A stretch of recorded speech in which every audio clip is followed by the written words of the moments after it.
So hello કે દાદા જવાનું તો આપણો ભાઈ સાથે ચા પીવા ન્યા કરીને એક સીન ને પછી આવ્યો તો આપણે મળી લીધું ભુવાજીને. તો પેલા કે જાય સવાર હતો ફૂલ વરસાદ અને વરસાદ તો હતો પણ આપણે સાંજે સ્કૂલે જવાનું જરાય મન નહોતું પણ આપણે પછી સ્કૂલે જવું જ પડ્યું તો આપણે સ્કૂલમાં પછી આપણે જવાનું હતું સ્પોકન ઇંગ્લિશના ક્લાસ માટે તો આપણે નીકળી ગયા ત્યાં ને પછી આપણે ઘરે આવ્યા ને તો ગાજી આપણે જવાનું હતું ચા પીવા આપણો ભાઈ સાથે ત્યાં આપણા ભાઈએ કરેલો સીન જોઈ શકો છો તમે. આમાં ગરીબ હોય તો એને મૂંઝાવાનું નહીં, સમય બળવાન છે યાર. આપણે થોડા નબળા છે, આપણો સમય નબળો છે. પછી આપણે ઘરે જતો હતો ત્યાં આપણે મળી ગયા વચમાં ભુવાજી હતા બધા દાણા છોડવા હતો ને આપણે દાણા છોડવા લીધા આપણા ભાઈ. ધંધીનો કરો નકર તમારો બાપ લોનું લીધેના કારખાના વેચાઈ જાય છે ભાઈ. અને ગાઈઝ તમે ઘરે પીગન તો આ કૂતરો અમારી ઘરે આવેલું હતું પણ આ કૂતરાનું નામ શું છે તે મને કમેન્ટમાં જણાવી દો તમે.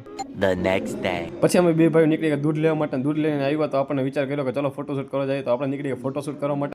તો ગાઈઝ અહીંયા તો વાડીમાં પણ બીજેપીનો પ્રચાર પ્રસાર થાય છે. પછી કહી ત્યાં તો વ્યૂ પણ એક નંબર આવતો વ્યૂ એક નંબર આવતો આ ભાઈ એક આઈડિયો કાઢ્યો તમે જોઈ શકો છો. લાઇટ ને ઇન્ડિકેટર ચાલુ કરીને પાડવા માંડ્યા ફોટા. આવી લુખી તીડિયું લાલના બાદશાહને કોઈ દી હારે ફેરવતા નહીં ભાઈ.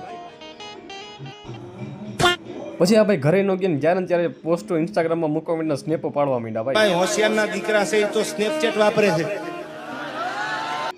તમને અમારો વ્લોગ કેવો લાગ્યો મને કમેન્ટ બતાવી દો, કરી નાખો ફોલો એન્ડ સબસ્ક્રાઇબ.